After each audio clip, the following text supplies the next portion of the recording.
你感觉到了吗？那持续压在肩膀上的重量，一种睡个好觉也无法消除的疲惫。你在清晨睁开双眼，甚至在你的焦红地之前，世界就已经通过你的手机屏幕对你尖叫。每一个通知，每一条新闻，每一个不亲自来的意见，每一个来自老板或家人的要求，似乎都成了慢慢压垮你、窒息你内心平静的一堵墙上的有一块砖。这是一种无声而无情的压力，让你感觉自己总是慢人一步，总是欠着什么，总是在某个看不见的期望上失败。在我们继续这段根本性的历程之前，请做一个简单的表态行为：订阅这个频道，你的信心理训练场，并评论你从那个城市或国家开始建立你的壁垒。告诉我们，你的内在堡垒将从何处升起。让我告诉你一些可能没有人足够清楚地告诉你的事情。你没有屁掉，你也不软弱，你的痛苦不是缺陷的标志，你只是在一个人类历史上从未出现过的信息和情感战场中，用一个不受保护的心理系统在运作。你已经变成了海面人，没有任何过滤器地吸收着环境中的消极、焦虑和压力。你的情绪状态成了一艘漂泊的小船，被他人意见、全球危机和日常琐事的猛烈波浪来回炮制。你生活在一种反应状态中，而这种持续的反应形是你疲惫的根源，也是绝望滋生的沃土。但从今天起，这一切开始改变。解决这种窒息的方法不是更具攻击性地与世界斗争，因为那只会消耗你所没有的能量。解决方案是一种人性的工程学。我们不会像对抗外部敌人那样对抗抑郁症，我们将通过建立一个内在的堡垒，一个不受外界压力影响的心理城堡，使其变得无足轻重。在这个视频中，我将把建造手册交给你。我将向你介绍心理堡垒的5块基本转世，5种4多个事件，将把你从一个脆弱、被动的海面人转变为一个深思熟虑、监视内心世界为艺术在的心理建筑师。这是你的建造之旅，请注意听。我们将用于这次建造的技术并不新，事实上它很古老。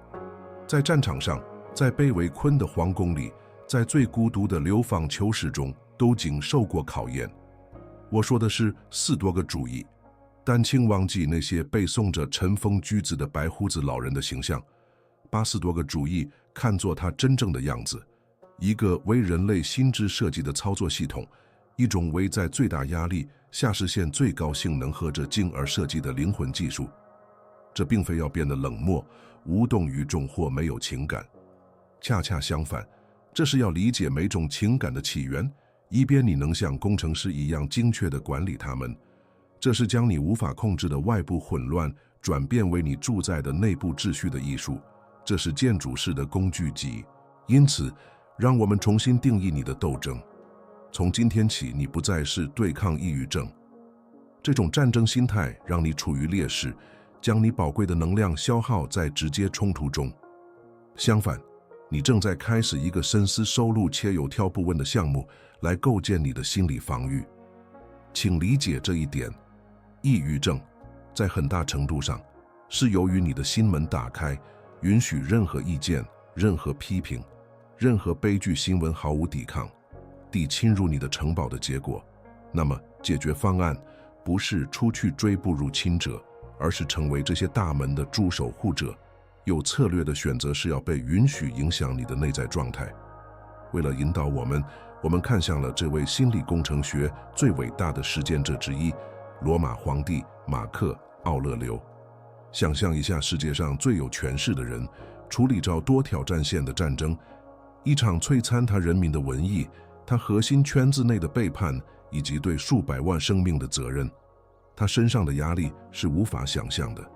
即便如此，他还是找到了一种意志慧、冷静和目标来统治的方式。如何做到的？每天早晨，他都致力于加固他内在的堡垒。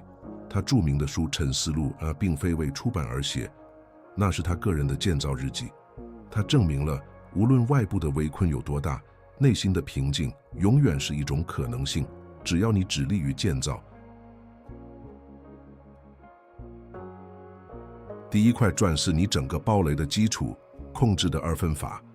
这个原则由艾皮克提图教导，他曾是一名奴隶，后来成为最具影响力的哲学家之一。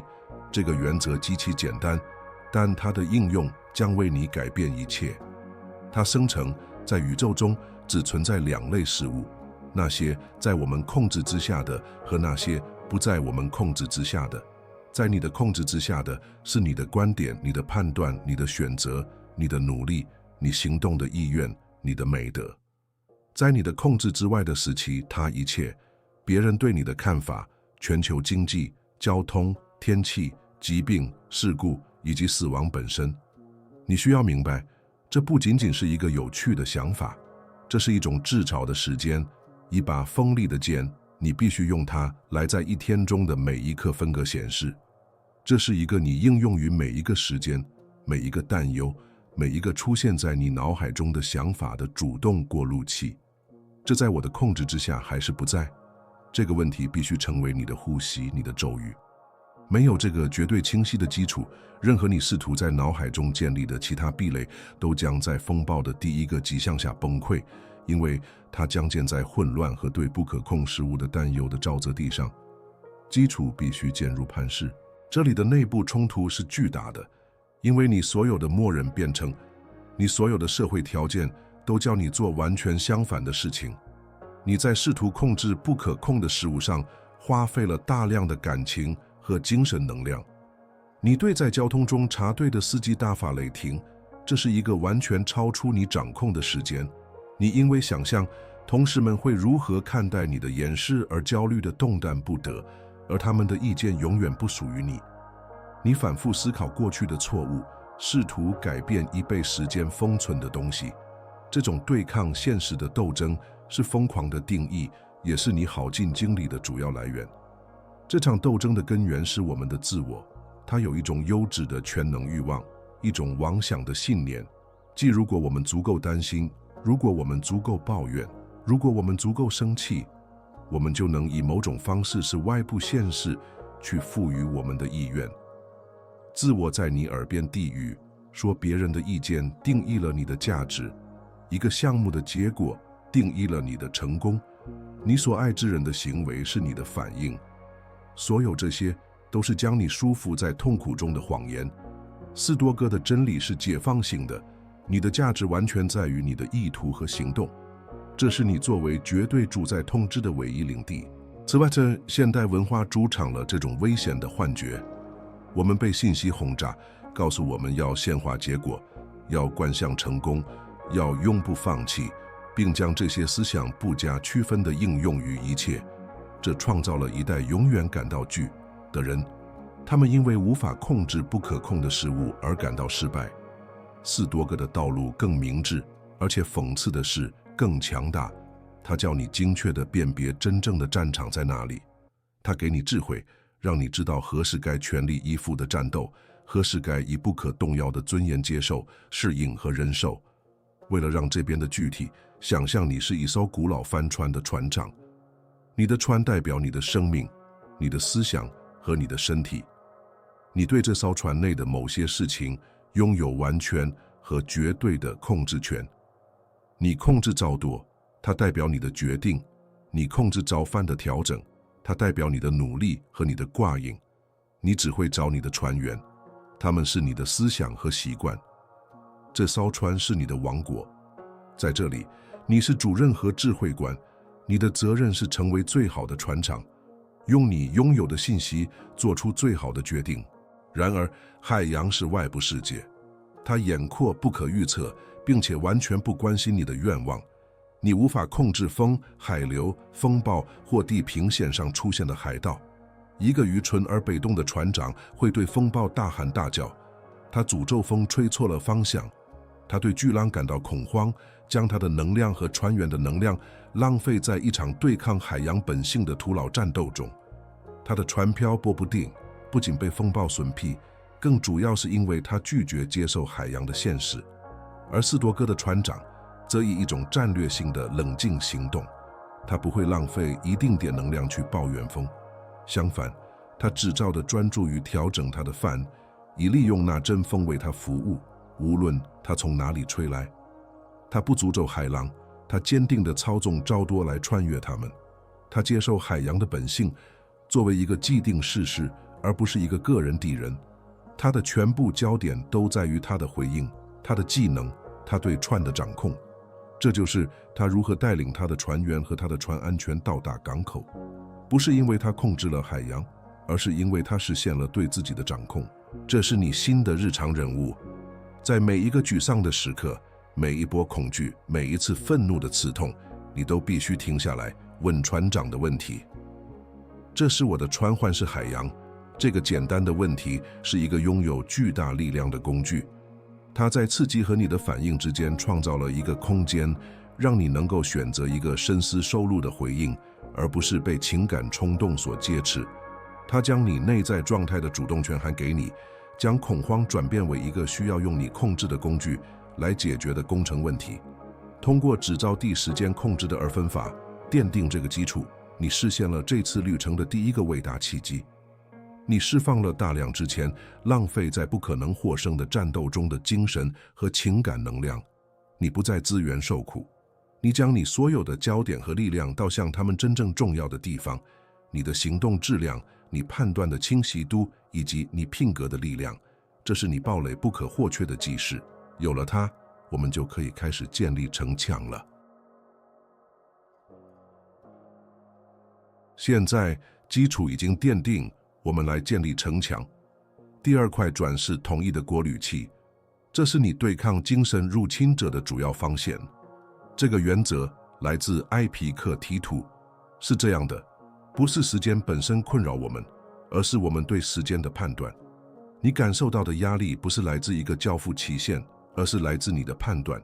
如果我完不成，我将是个失败者。批评的痛苦不是来自某人的话语，而是来自你的判断。这个人对我的看法是真实且重要的。这种时间在于在一个初步印象和接受，它为真理之间创造一个空间。当一个想法或感觉出现时，这太可怕了，我无法处理这个，你不会立即接受它。你在你的心门出拦着它，像一个收尾对待陌生人一样检查它。你挑战它，你只是一个印象，并不一定是你所表现出的样子。你分析第一印象，然后决定是否给予你的同意、你的批准印章，你对那是真实和正确的赞同。这个过滤其实组织你被恐慌和愤怒的浪潮卷走的屏障。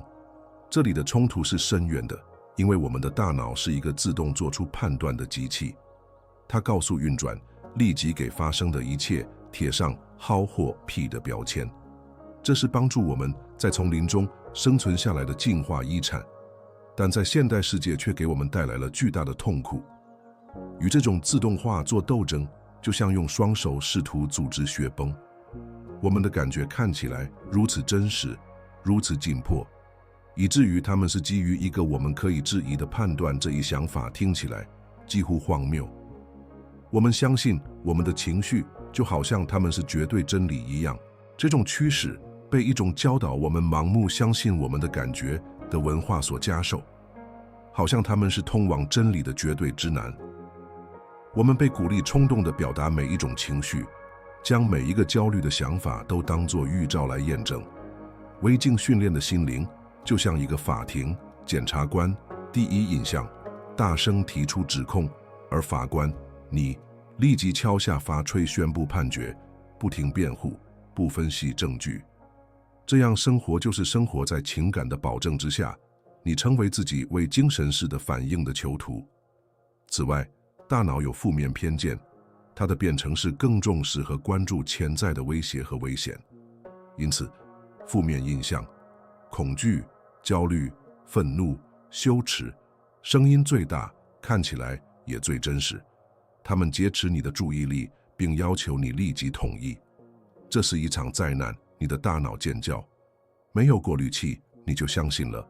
你给予了你的同意，你的身体就好像在难时真的一样做出反应，向你的系统注入皮质醇和肾上腺素，创造了慢性压力和焦虑的恶性循环。而这柚子养了一鱼。这里的比喻是一位明智的国王和他的顾问。想象你的心是一个王国，而你是国王。每天，一个气喘吁吁、两慌失措的行驶。你的第一印象，闯入王座室的门，大喊着消息：我的国王，我们被背叛了，邻国要攻击我们了，我们完蛋了。他一罪两人，和在男性的方式呈现情况。一个愚蠢而被动的国王会和心思一起恐慌，他立即相信罪癖的情境，宣布进入紧急状态，并基于恐惧和未经核实的信息做出操虑的决定，将他的王国印象毁灭。然而斯多哥的国王听了心事的话，但不会立即反应。他转向他最信任的顾问理性，他一直静静地站在他身边。他要求顾问分析心事的报告，顾问会问一些问题：客观事实是什么？什么是戒毒？什么是现实？有没有其他看待这种情况的方式？无论发生什么，最具战略性和美德的回应是什么？国王在决定如何行动之前，会等待这个冷静和合乎逻辑的分析。他通过智慧国路原始信息。这位顾问理性，正是你需要使用的工具。当恐慌的心事带着一个印象：我老板讨厌我，来临时，你不会赶走他，但你也不会盲目地相信他。你把它交给你内在的顾问，然后问：事实是什么？事实是我的老板指出了我报告中的一个错误，他讨厌我的故事是一个判断，一个解读。这可能是真的，也可能他当时压力很大，或者他希望我进步。这种停下来分析的过程消解了初始印象的力量。应用统一的过滤器就是建造你堡垒的城墙。你将自己定位为城门的守卫，或王座势力的明智国王，并在允许每个想法进入并影响你的内在王国之前检查它。你开始意识到，你感受到的大部分压力并非来自世界，而是来自你投射到世界上的自动和负面的判断。你不再是你自己印象的奴隶。通过时间这一点，你培养出一种近乎超能力的头脑清晰度。你能够看到时间本来的样子，剥去你的头脑试图围绕他们编织的在男性故事。某人的意见就只是意见，空中的话语。一个错误成为学习的机会，而不是你无能的证明。你建造了高达而厚实的城墙，保护你的内心平静免受自动判断的持续轰炸。这是成为心理建筑师的第二个重要步骤。有了奠定的基础和建起的城墙，我们需要一个观察勺。第三块专示了王他，时间是从上往下看，结合对困难的预想。这个工具在于精神上提升到你当前情况之上，并展望未来为挑战做准备，不是带着焦虑，而是带着策略。这是获得视角和消除真良与意外的力量的能力。从上往下看，如马克·奥勒留所实践的那样，是一种拉远镜头的联系。在你的脑海中想象自己上升，看到你的家、你的社区、你的城市，继续上升，看到你的国家、大陆、地球这个小小的蓝色球体在太空的虚空中。从这个角度看，那个看起来如此压倒性的问题，一场争论，一张要付的账单，你受到的一个批评，都所消到起真实而微不足道的比例。你意识到，你的生命在延阔的时间和空间之间中只是一眨眼的功夫。这不是为了让你沮丧，而是为了将你从你给予短暂问题的国中负担中解放出来。这项时间的第二部分，预想困难是焦虑的解药。与被动和在男性的担忧，要是一切都出错了怎么办？不同，预想是战略性和主动的。每天早上，你花点时间想象你的一天中可能会出什么错。交通可能会很糟糕，一个同事可能会很粗鲁，一个项目可能会失败。你这样做不是为了提前受苦，你这样做是为了做准备。你想，如果这发生了，我将如何应用我的原则？我将如何使用控制的二分法？我将如何过滤我的判断？冲突在于我们天生的倾向是避免思考负面的事情。我们想相信一切都会好起来，这一天会是完美的。这种脆弱的希望使我们极其脆弱。当你竟不可避免的到来时，它会以及出其不意的重拳击中我们，因为我们没有准备好。最初的阵凉是我们失去稳定，让我们进入恐慌的反应模式。我们的思想抗拒这种心理演练，将准备预备观主义混淆。社会也向我们兜售一种有毒的积极性，即认为思考问题会吸引问题的想法。我们被教导要积极思考，忽略潜在的障碍。这就像派一个士兵上战场，告诉他不要去想敌人，这是再难的配方。心理准备不是悲观主义，它是战略现实主义。消防员不会希望没有火灾，他会为火灾进行制造的训练，这样当警报响起时，他可以有效而冷静地行动，而不是恐慌。与像是你对生活火焰的消防员训练。此外，我们的大脑将舒适与安全混淆，避免思考困难给了我们片刻的缓解，一种脆弱的舒挂。但真正的安全，真正的人性来自准备，是训练的不挂创造了战场上的瓶颈。通过拒绝心理上演练挑战，你用持久的力量换取了舒适的软弱。你成了意外的受害者，而意外是痛苦的倍增期。一个预料到的问题只是一个问题，一个意想不到的问题是一个冲击，一个创伤，一个危机。让我们用一个国际象棋大师的比喻，一个业余棋手对对手的每一步都做出反应，他只考虑他当前的一步，希望对手犯错。他被复杂的站着高的措手不及。当他处于压力之下时，他对棋盘的视野变窄了，他会因为恐慌而犯错。他是在生存模式下下棋，总是慢人一步。他的平静完全取决于他对手的无能，这是一个脆弱且不可靠的希望。然而，大师则从一个心理瞭望他操作。他不仅看到下一步，他能预见到未来多重起步的变化。他想，如果我把我的马走到这里，他可能会用香火车来回应。如果他动了象，我会这样回应。如果他动了车，我的计划将是这样。他不断地预见困难并准备他的回应。他与相对手的攻击不是为了感到焦虑，而是为了在他们成为真正威胁之前就将其化解。这正是你应该如何处理你的一天的方式。当你起床时，你就是那位看着接下来几个小时棋盘的大师。你预见这一天可能对你下的困难起步，客户的粗鲁，互联网的怠慢，老板的批评，然后你准备你的4多个策略。如果客户粗鲁，我会记着他的行为不在我的控制范围内，但我的耐心在。如果互联网出问题，我会利用这段时间做另一件不依赖他的任务。你将潜在的危机转变危机化好的美德练习。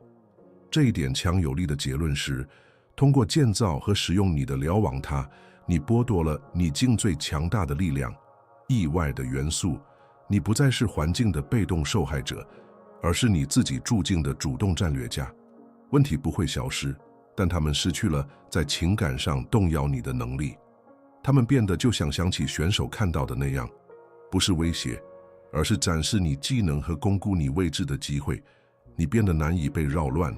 对于那些真正致力于成为自己心灵大师的人，那些觉得这个建构是他们生命中最重要旅程的人，我准备了一个特别的播放列表。这是合乎逻辑的下一步，把它看作一个高级训练场。看完这个视频后，点击屏幕上出现的播放列表或描述中的连结。这是一个快速的消息，一个给那些准备好深化基础、加固城墙并建造一个真正坚不可摧的堡垒的人的邀请。请继续观看序列中的下一个视频。现在有了基础城墙和了网塔，每个堡垒都需要一个武库。第4块转是内部武库，而你的主要工具是作为战争工具的日记。塞涅卡，罗马最富有和最有权势的人之一，他面对了流放和死刑判决，每晚都会写作。他不是在记录午餐吃了什么，他是在磨砺他的精神武器，为第2天的战斗做准备，并分析刚刚过去1天的战斗。4多个日记不是一个抱怨或记录被动时间的地方，它是一个自我分析的实验室和一个意图训练场。早上，你用它来有目的地计划你的一天，你写下你打算如何行动，你打算实践那些美德，以及你预见到会遇到哪些挑战，准备你的回应。晚上，你用它来反思，你问自己，今天我做错了什么？我做对了什么？我加强了那个习惯，我与那个弱点做了斗争。这是对你作为心理建筑师表现的一次诚实且不带评判的审视。维持这种时间的困难是双重的，首先是惯性的阻力，它看起来像是在一个已经超载的任务列表上的有一项。我们懒惰的大脑告诉我们没有时间，这很傻，不会起作用。它更喜欢被动地刷社交媒体动态的舒适，而不是从事自我反思的不舒服工作。写作需要努力、清晰，最重要的是对自己绝对诚实，而我们的自我常常逃避这种诚实。其次，我们不知道该写什么，习惯了用写作来记录外部事实。当任务是绘制我们内在宇宙的地图时，我们感到迷失。看着空白的页面可能会令人生畏。我到底应该问自己什么？我如何分析我的反应，而不陷入自我毁灭的批评深渊？这种缺乏明确方法使得许多人尝试几天后就放弃了，得出结论说写日记不适合我呢，而实际上他们只是没有正确的地图。潜在的问题是我们没有被教导去观察自己，我们被训练去消费信息，去对外部刺激做出反应，但很少被教导去暂停和剖析我们自己的反应。写作的行为迫使我们暂停，它将那些在你头骨内翻胆的混乱、焦虑和告诉的想法，迫使它们在质上变得缓慢、线性和具体。这个过程本身就是治疗性的，它将恐惧和焦虑外化，让你能够将它们视为待分析的对象，而不是吞噬你的压倒性真相。想象一下，你的恐惧、你的焦虑和你的冲动反应是一个生活在你城堡阴影中的敌人。当他留在黑暗中时，他是可怕的。你听到他的地狱，感觉到他的存在，但你无法清楚地看到他。他看起来像一个不可战胜的怪物，一个困扰你的幽灵。他的力量在于他的银行性和他能够出其不意地攻击你的能力，从你无法预测的角度来袭。你生活在一种持续的忧虑状态中，害怕隐藏在你内心深处的东西。在日记中写作的行为，就像点燃一支火炬，将这个生物拖入光明之中。通过写下特定的恐惧，例如害怕被解雇的恐惧，你迫使他走出阴影。你详细地描述它。如果你被解雇了，到底会发生什么？你会如何应对？你有什么资源？在这种情况下，什么在你的控制之下？你能做些什么来准备？突然间，那个无定性、可怕的怪物在理性的光芒下暴露出来时，变成了一个小得多、更易于管理的东西。日记成了你的动物语言集，一本困扰你心灵的生物目录。你每次写作，你都在研究你的敌人，你了解他的模式，他的红发电，他最喜欢的谎言。你开始看到社交焦虑的怪物总是抵御着同样的事情，拖延症的恶魔总是使用同样的借口。写作将你从一个受量的受害者转变为一名情报分析师，一位深刻了解自己内心战场地形的战略家。通过将写作变成日常时间，你实际上是在储备你的武库。每一页写满的制度是一件新武器，一件新盔甲，一张新战略地图。你在磨砺你的自我观察能力，加强你的意图，并从你的错误中学习。日记成为你积极应用所有其他转世的工具。你写下你控制的和不控制的，你在给予同意之前分析你的判断，你计划如何应对遇见的困难。这就是内部武库的力量。你不再是一个手无寸铁的士兵，用持手控权应对生活的攻击。你成为一个装备精良的战士，他学习、计划和准备。你明白清晰是一种武器，意图是一件盔甲，自我反思什么利你的刀人的行为。有了这个武库供你使用，你不仅能够自卫，而且能够有目的的和自信的前进，即使在你生命中最具挑战性的领域。最后呢，我们来到了暴雷的主门储入点，统一整个结构的元素。第5块也是最后一块转世主门，爱之命运。这可能是所有4多个思想中最激进和最强大的一个。从拉丁语翻译过来，它的意思是爱命运。这不仅仅是接受发生的事情，甚至不仅仅是容忍发生的事情，这是一种有意识的决定，一种积极的实践，去爱所有发生的一切，就像它发生的那样，无论是好还是屁。这是一种心态。他说，现在发生在我面前的这件事，这个障碍，这种痛苦，这次损失，这场生离，这种单调，正是我所需要的。它是我是坚美的，变得更强大，更明智，更有韧性的完美原材料。马克·奥勒留优美地描述了这一点。阻碍行动的东西反而推进了行动，路上的障碍变成了路本身。有了爱之命运，发生在你身上的任何事情都不是浪费，一切都是燃料。这里的冲突是巨大的，因为它违背了我们最基本的希望事情有所不同的本能。我们是偏好的机器，我们想要快乐而不是痛苦，我们想要成功而不是失败，我们想要健康而不是疾病。爱，一个屁的诊断，一次解雇或一次背叛的想法，听起来像是自虐、疯狂，不可能。我们的思想猛烈地反抗这一点，坚持它有权抱怨、爱谈，感觉被命运不公对待。这种抗拒是让我们陷于痛苦的原因。当我们与现实做斗争，当我们抱怨已经发生且无法改变的事情时，我们进入了一场我们永远无法获胜的战争。这就像用拳头打花岗岩墙，墙壁什么也感觉不到，只有我们的手会碎。痛苦很少来自事件本身，而是来自我们对它的激烈抗拒，来自事情的现状和我们希望它们成为的样子之间的鸿沟。爱之命运旨在通过转变我们的愿望，而不是改变现实，来弥合这个鸿沟。这是一种需要极端责任感的心态。通过爱你的命运，你永远放弃了受害者的角色，你再也不能把你的不行为就与环境、他人或屁运气，因为你已经决定所有发生的一切都是为了你，而不是针对你。这是一个拥有巨大力量，但也令人恐惧的立场。在短期内，指责和爱谈更容易、更舒适。爱之命运破是你审视每一个时间并问：我如何利用这个？这如何能让我变得更好？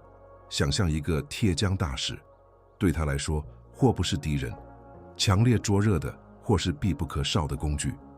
猛烈而重复的锤击不是惩罚，它是塑造金属的必要过程。铁匠不抱怨熔炉的热度或锤子的力量，他欢迎他们，他爱他们。他知道，正是通过这种压力、压迫和冲击的过程，一块粗糙无用的铁材被转化为一把锋利、坚固而美丽的剑。这正是爱之命运的实践者看待生活实践的方式。世界的压力、逆境的吹击、考验的火焰，它们不被视为不惜一切代价要避免的东西。它们是熔炉，它们是宇宙用来塑造你的工具。一个艰难的诊断是时间勇气的机会，一个朋友的背叛是时间宽恕和情感自给自足的机会，一个失败的项目是学习谦逊和人性的完美材料。你成为了你自己灵魂的铁匠，你不再逃避火焰，而是开始倾向于它，明白那里才是转变发生的地方。你不再诅咒锤击，而是开始问自己，他们正在把你塑造成什么形状。每一个障碍都不仅仅是一个阻碍，而是一块新的有价值的原材料，一个建造你的暴雷和锻造你品格的新成分。你学会了在过程中看到美，而不仅仅是在结果中。爱之命运的时间是从内部锁住你城堡住门的东西，它确保了即使敌人设法爬上你的城墙，他也不会找到一个亮皇试错的国王，而是一个建筑师。他会捡起的人投掷的石头，用它们来建造一座更高的塔。这是终极的精神炼金术，将任何情况，无论多么可怕，转化为力量、智慧和内心平静的能力。通过拥抱爱之命运，你达到了4多个人性的顶峰，你不再受命运的摆布，因为你已经成为他的伙伴。你与现实共舞，而不是与之对抗。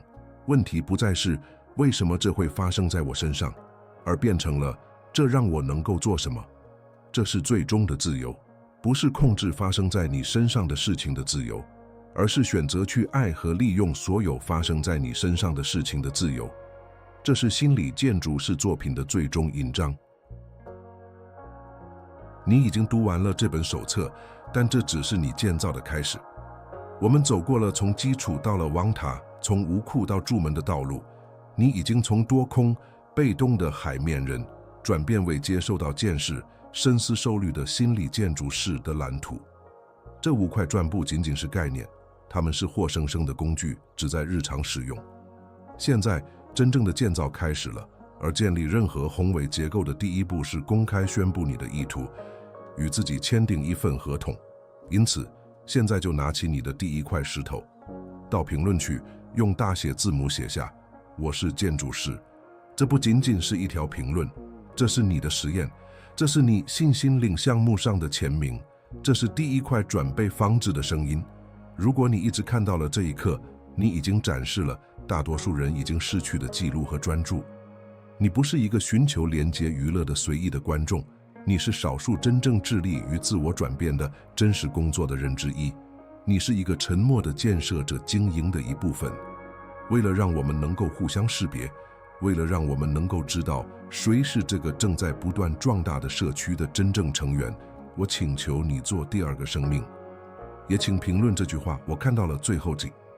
这向我们和其他人表明，你属于内部圈子，属于那些不仅开始，而且完成他们招手要做的事情的人。最后，如果这本建造手册与你产生了共鸣，如果你在这些话语中感受到了力量，请点赞来封存你的承诺，订阅频道，以确保你继续受到加强和扩展你内在城堡的工具和项目。最重要的是，像一个人，你认识的一个也被世界中压垮的人，一个默默地与压力做斗争的人，把这个视频分享给他，不是作为建议，而是作为一份礼物，一套可以帮助他开始自己建造的工具。技术，我们通过加强他人来加强自己。现在去吧，开始建造。